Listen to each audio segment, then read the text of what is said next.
നമസ്കാരം. നമ്മുടെ കുട്ടികൾ ശല്യക്കാരായി മാറുന്ന എങ്ങനെയെന്നറിയോ?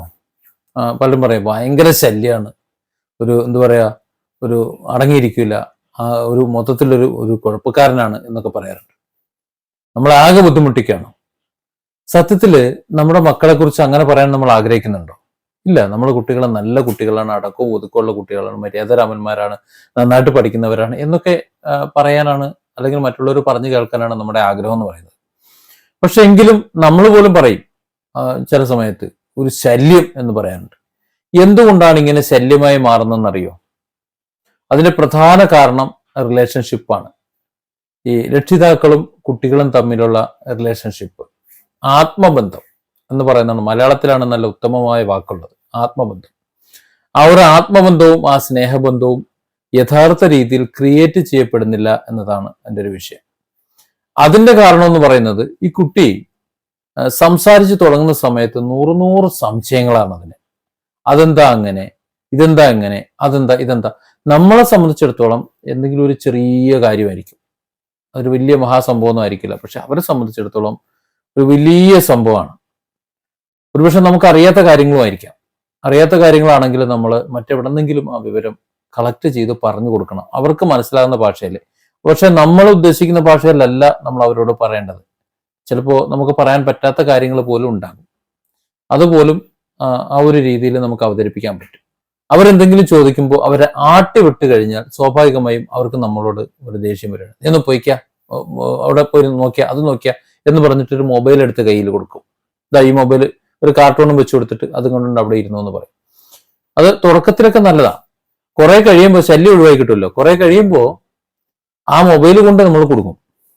പിന്നെ അവർക്ക് മൊബൈൽ ഇല്ലാതെ ഭക്ഷണം കഴിക്കാൻ പറ്റൂല, അതേപോലെ ഒന്നും ചെയ്യാൻ പറ്റൂല. എന്ത് ബുദ്ധിമുട്ട് ഒഴിവാക്കാനാണോ നമ്മൾ ഈ മൊബൈൽ എടുത്ത് കയ്യിൽ കൊടുത്തത്, ആ മൊബൈൽ കൊണ്ട് നമുക്കൊരു ശല്യമായി മാറും. അത് ഭാവിയിൽ വലിയ പ്രശ്നങ്ങളാണ് ഉണ്ടാക്കുക. അതിനേക്കാളും ഏറ്റവും എളുപ്പ വഴി എന്ന് പറയുന്നത് നമ്മൾ അവരോടൊപ്പം അല്പസമയം ചെലവഴിക്കുക എന്നുള്ളതാണ്. അല്ലെങ്കിൽ അവർ നമ്മളോടൊപ്പം ഉള്ള സമയം അവരെ സപ്പോർട്ട് ചെയ്യുക, അവരെ സപ്പോർട്ട് ചെയ്ത് സംസാരിക്കുക, അതൊക്കെയാണ്. കുട്ടികളെ സപ്പോർട്ട് ചെയ്ത് സംസാരിക്കുക. ഇപ്പോൾ ഒരു വീട്ടിൽ മാതാവും പിതാവും രണ്ട് കുട്ടികളുണ്ടെന്ന് കൂട്ടും. അപ്പോൾ ഒരു കുട്ടിയെ പിതാവ് ശാസിക്കുകയാണെന്നുണ്ടെങ്കിൽ സ്വാഭാവികമായും മാതാവ് ആ കുട്ടിയുടെ സൈഡ് ചേർന്നൊന്ന് സംസാരിച്ച് ഒന്ന് ചേർത്ത് അതിൽ നിന്ന് പിടിച്ചു മാറ്റി കൊണ്ടുപോകണമെന്നുണ്ടെങ്കിൽ ആ ഒരു കുട്ടിയുടെ ഒരു ടെൻഷൻ അങ്ങോട്ട് മാറും. അതേപോലെ തന്നെ നമ്മൾ ആ മാതാവ് കുട്ടിയോടും ചൂടാകാറുണ്ട്. ആ സമയത്ത് പിതാവാണ് ആ റോളായിട്ട് എടുക്കുന്നത്. ഇങ്ങനെ രണ്ട് കൂട്ടും കൂടി അതിനെ കെയർ ചെയ്ത് കൊണ്ടുവരുമ്പോൾ രണ്ടുപേരോട് ഒരു ആത്മബന്ധം ഉണ്ടായി വരുന്നുണ്ട്. അതുപോലെ എന്തെങ്കിലും ഒരു കാര്യം ചോദിക്കുമ്പോൾ അമ്മയോട് പോയി സമ്മതം ചോദിച്ചു വരുന്ന സമയത്ത് അമ്മ പറയേണ്ടത് പോയി ചെയ്തോ എന്നല്ല, അപ്പനോടുകൂടെ ഒന്ന് ചോദിക്കുക എന്നാണ് പറയേണ്ടത്. അപ്പോ അപ്പനോട് ചോദിക്കുന്ന സമയത്തും അമ്മയോട് ചോദിച്ചിരുന്നോ, അന്ന് അമ്മയോട് ഒന്ന് ചോദിച്ചാളാ എന്ന് പറഞ്ഞിട്ട് ഒരു അനുമതി കൊടുക്കുന്നതാണ് നല്ലത്. അപ്പൊ ഈ രീതിയിൽ അപ്പനും അമ്മയും മക്കളും ചേരുന്നതാണ് ഒരു ആത്മബന്ധം, ഒരു കുടുംബം എന്ന ഒരു തോന്നൽ ആ കുട്ടികളിൽ ആദ്യം തന്നെ കൊടുക്കണം. അത് തുടങ്ങുന്നത് അവരുടെ സംസാരത്തിൽ നിന്നാണ്. എന്തെങ്കിലും ചോദിച്ചാൽ മറുപടി കൊടുക്കുക. അമ്മ മറുപടി പറയുന്നില്ല എന്നുണ്ടെങ്കിൽ അവരെപ്പോഴും എന്തെങ്കിലും കാര്യം അറിയാൻ അച്ഛനെ ആയിരിക്കും സമീപിക്കുക. അച്ഛൻ മറുപടി പറയുന്നില്ല എന്നുണ്ടെങ്കിൽ അമ്മയായിരിക്കും സമീപിക്കുക. അതങ്ങനെയാണ്. അപ്പോൾ അച്ഛനും അമ്മയും മറുപടി പറയുന്നുണ്ടെങ്കിൽ, അല്ലെങ്കിൽ അറിയാത്ത കാര്യം അച്ഛനോടോ അമ്മയോടോ പറയാൻ വേണ്ടിയിട്ട് പറഞ്ഞു വിടുകയും അത് വേണമെങ്കിൽ സപ്പോർട്ട് ചെയ്യുകയും ചെയ്യണമെന്നുണ്ടെങ്കിൽ അവിടെ ഒരു ബന്ധം ഉടലെടുക്കുകയായി. അതായത് കമ്മ്യൂണിക്കേഷനിലാണ് ശരിക്കും റിലേഷൻഷിപ്പിന്റെ തുടക്കം എന്ന് പറയുന്നത്. ആ കമ്മ്യൂണിക്കേഷൻ കുറയുമ്പോഴാണ് റിലേഷൻഷിപ്പ് ഇല്ലാതെ വരുന്നത്. എവിടെ ശ്രദ്ധിച്ചാലും ഏത് പ്രായത്തിലും എങ്ങനെയും നമ്മൾ ശ്രദ്ധിച്ചാൽ അത് മനസ്സിലാവും. അത് എപ്പോഴും കമ്മ്യൂണിക്കേഷൻ, നല്ല കമ്മ്യൂണിക്കേഷൻ ഉള്ളിടത്ത് ആത്മബന്ധം കൂടും. കമ്മ്യൂണിക്കേഷൻ കുറഞ്ഞു വരുന്നിടത്ത് ആ ആത്മബന്ധം കുറഞ്ഞു വന്നു എന്നും വരും. ഇപ്പോ ഞാനൊരു ഉദാഹരണം പറയാം. ചെറിയ പ്രായത്തിൽ പിതാവ് ഉപേക്ഷിച്ച ഒരു കുട്ടി, അങ്ങനെ നമുക്ക് കരുതാം. ആ കുട്ടിയെ സംബന്ധിച്ചിടത്തോളം ആ പിതാവിനെ അച്ഛ എന്ന് വിളിച്ചിട്ടില്ല.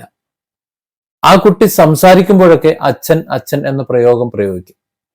പക്ഷെ ആ അച്ഛനെ നേരിട്ട് കാണുമ്പോൾ ഒരുപക്ഷെ അച്ഛനും അമ്മയും ബന്ധം ഒഴിവായിട്ടുണ്ടാകാം.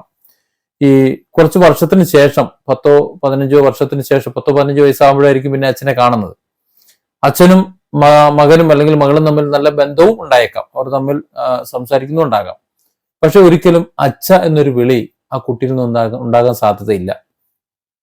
നല്ലൊരു ശതമാനം ഉണ്ടാകാൻ സാധ്യതയില്ല. അത് കാരണം അത് വിളിച്ച് പഠിക്കാത്തത് കൊണ്ടാണ്. അതാണ് കമ്മ്യൂണിക്കേഷനിൽ എല്ലാം ഉണ്ടായിരിക്കണം എന്ന് പറയുന്നത്. ഈ സംസാരിച്ച് പഠിച്ചു വരുന്ന ആ സമയത്ത് തന്നെ, അതിനു മുമ്പ് തന്നെ കമ്മ്യൂണിക്കേഷൻ തുടങ്ങും.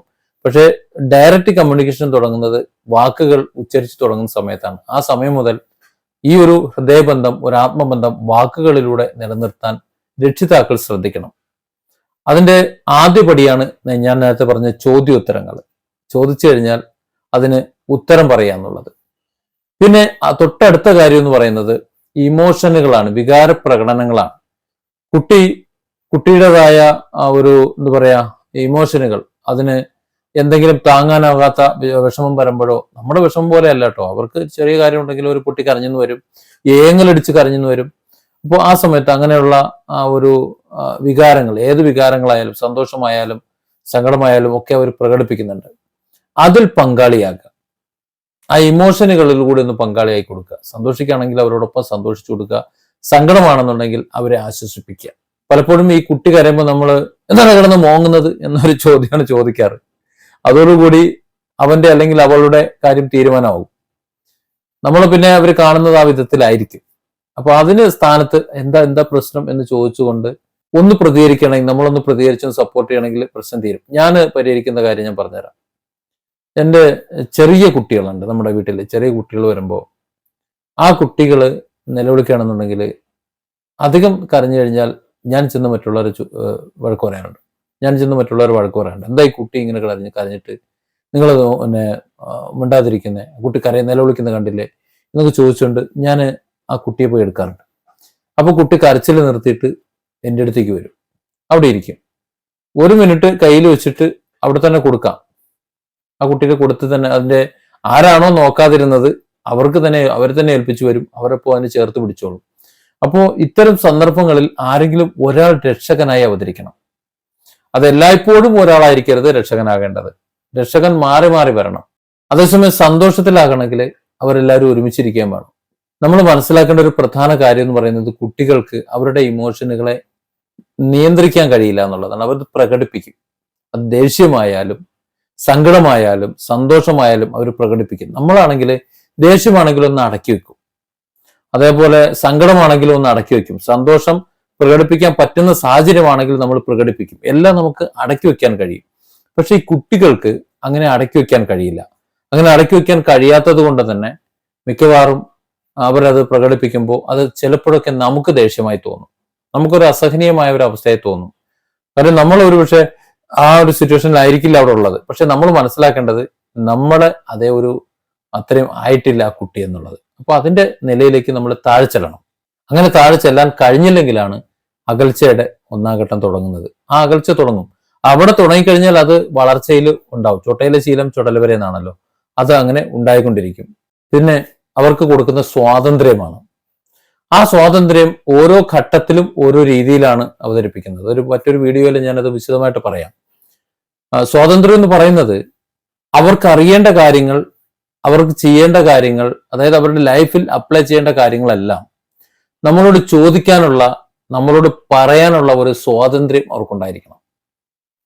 ആ ഒരു സ്വാതന്ത്ര്യം ഇല്ലാന്നുണ്ടെങ്കിൽ അവർ മറ്റൊരു കാറ്റഗറിയിലേക്ക്, പ്രത്യേകിച്ച് ലോയലിസ്റ്റ് പോലുള്ള മെന്റാലിറ്റിയുള്ള കുട്ടികളാണെന്നുണ്ടെങ്കിൽ അത് പറയാനും അത് കേൾക്കാനുമുള്ള ആൾക്കാരെ തേടി അവർ പോകും. അത് മറ്റൊരു വീഡിയോയിൽ ഞാൻ അതിനെക്കുറിച്ച് വളരെ വിശദമായി പോയി. ഈ വീഡിയോ ഇപ്പോൾ അല്പം ലെങ്തി ആയി പോയതുകൊണ്ട്. ഏതായാലും കുട്ടികൾ ശല്യക്കാരാകുന്നതിൽ, ബുദ്ധിമുട്ടുള്ള കുട്ടികളായി മാറുന്നതിന്റെ പ്രധാന കാരണം രക്ഷിതാക്കൾ തന്നെയാണ്. അവരുടെ പാരൻസ്, അവരുടെ ചെറിയ പ്രായത്തിലുള്ള ആ പാരൻസ് തന്നെയാണ് അവരെ പരിഗണിക്കാത്തതും അവരെ ഉൾക്കൊള്ളാത്തതും ഒക്കെ അതിന്റെ ഭാഗമായിട്ട് വരും. അത് മാത്രമല്ല, ശല്യം ഒഴിവാക്കാൻ വേണ്ടിയിട്ട് നമ്മൾ മറ്റു മാർഗങ്ങളിലേക്ക് അവരെ മാറ്റുക. നമ്മുടെ സംരക്ഷണത്തിൽ നിന്ന്, നമ്മുടെ ആ ഒരു കെയറിൽ നിന്ന് മാറ്റി മറ്റെന്തിലേക്കും, ഉദാഹരണത്തിന് ഒരു മൊബൈൽ ഫോൺ എടുത്ത് കയ്യിൽ കൊടുക്കുക, അല്ലെങ്കിൽ ടി-വിയിൽ കാർട്ടൂൺ വെച്ച് കൊടുക്കുക, ആ ഒരു നിലയിലേക്ക് മാറ്റി വിടുന്നതിലൂടെ ആ കുട്ടി ഒരു ശല്യക്കാരനായി മാറുകയാണ് ചെയ്യുന്ന ഭാവിയിൽ. കാരണം അതിന്റെ ഒരു കംഫർട്ട് സോൺ ആ മൊബൈലോ അതുപോലെ തന്നെ ടി-വിയോ ആയി മാറും. ശരിക്കും കുട്ടികളുടെ കംഫർട്ട് സോൺ എന്ന് പറയുന്നത് അവരുടെ രക്ഷിതാക്കൾ തന്നെ ആയിരിക്കണം.